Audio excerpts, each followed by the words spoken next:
So through the Gait Lab app, the clinician will go in and allow different activities that are visible in the Freedom Innovations app, the patient app. And then that is how the end user, the patient, can go in and change those things. So if you go into your Freedom Innovations app, you're the end user and you see like, I don't have my golf mode or I don't have elliptical in there, you just need to go back to your clinician, have them go into their Gait Lab app, allow that mode to be accessed from your side. So you just have to go in, enable the settings at the toolbar at the bottom, and then that should pop up on the Freedom Innovations app. And again, you should have that little bit of plus or minus range to play with things. It's also very important to know that you don't want to leave your knee in any of these modes for an extended period of time. You don't want to be stuck in a baby mode if I'm not carrying baby mode. Switch it back to walking. I don't want to be stuck in golfing mode if I'm not golfing or I'm not doing lunges anymore. So just make sure that as you finish an activity, you're always switching back to walking and making sure that you're in a safe, comfortable environment. From here, we're going to stay in our Freedom Innovations app and go down to our rehab mode and then hit the adjust button at the bottom.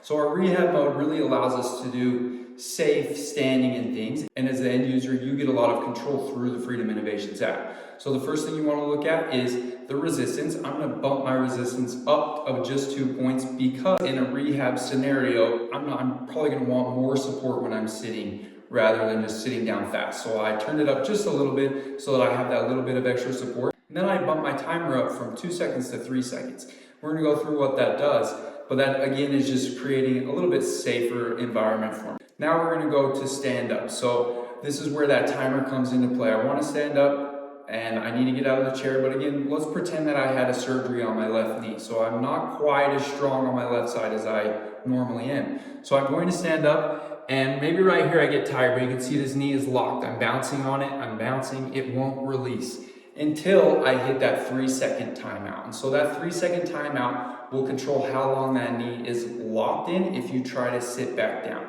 So the reason for this is if I'm getting out of a chair and I need to adjust, grab a wheelchair, grab a walker or crutches, something like that, and I didn't get quite full extension, the knee is still going to support me. So again, I get up, I've got 3 seconds to get my chair, now I can stand up fully and that knee locked and supported me that whole way. And then when I go to sit down, I have just that little bit higher resistance that I tweaked.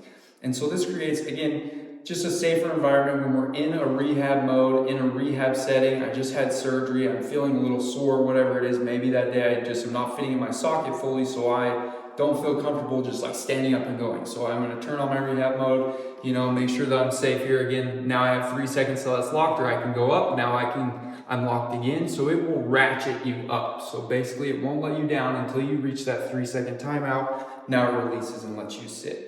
You have the full range of control on the timer through the Freedom Innovations app, and then again that plus or minus 10 in any direction from what your clinician set on your sitting resistance. So from our rehab mode in the Freedom Innovations app, we're going to switch over into our golf mode. Golf mode has 3 separate angles that we can set up. So first we're going to go to this 15 and we'll kind of explain golf a little bit. And you can really use golf mode in a lot of different ways. That's why I have 3 separate drastic angles, and we'll break down each of those 3 angles and how they could be used. But first off, the golfing at 15 degrees, and then I have my timer at 2 seconds. So again, here now I've got the knee locked at that 15 degrees, which allows me to feel safe and comfortable in a nice athletic stance to swing, right? If the ball's here, I'm hitting this way. Now I can get back, bang, and you can see, I was a little wide there, but I can get a little bit of knee bend. Everything else feel comfortable and safe because that knee stays locked at that 15 degrees, making me feel confident. One thing that is important to note is that you can walk around in golf mode, right? I'm walking around at, you see, this is why it's important.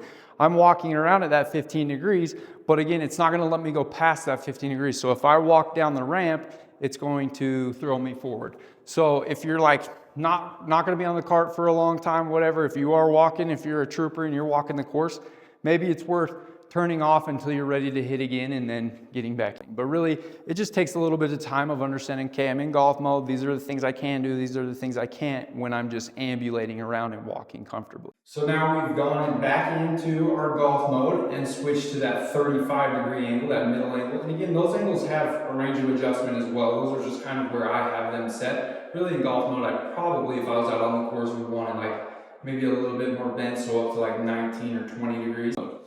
So now 35 degrees, I'm bent over here, you can see, and this would be how I would bowl. Feeling a lot more comfortable because the knee's locked. I've got evenly distributed weight. I'm not like just standing on this side. You know, I feel comfortable and feel like I can throw a ball here. And so that's where that golf mode comes in with the adjustability. You can change it to do a lot of different things. So if I wanted to bowl, I'd take 1 step, 2 step, bang, and we're good.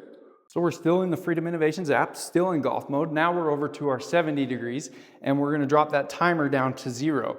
That allows me to get a lunge. So I get a natural lunge here and then we can come forward, bang. So here's where the timer comes into play. If I had that timer still at 2 seconds, the knee would let me go to full extension back to here until that 2 seconds had been hit, which doesn't create a smooth, fluid lunge, right? And so turning that down to 0 allows me to get that angle of 70 degrees, 75 degrees, and then transition over to my sound side so that I can actually get a real lunge in and feel comfortable. So that's where that timer comes into play. Again, it won't let you go back to extension until you've hit that timer. So turning that timer down allows you back to extension fast. The other amazing thing about Quattro is that you can make custom modes. So we're gonna go in and make a custom mode for me carrying around my babies. I have 2 babies at home, a 1-year-old and a 2-month-old.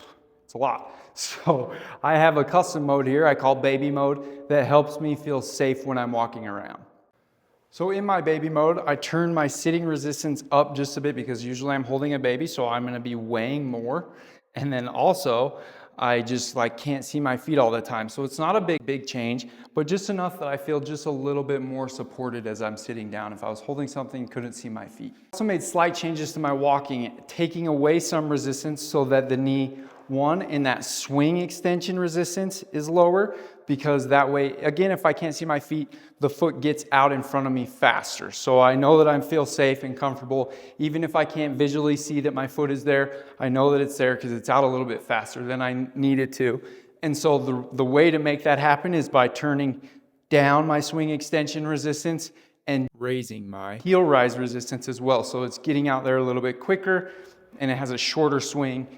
Then also turning down my stance extension resistance means that I'm gonna be able to get back to extension a little bit quicker and feel just safe. That knee's always gonna release under me. Again, especially if I'm holding something or can't see my feet.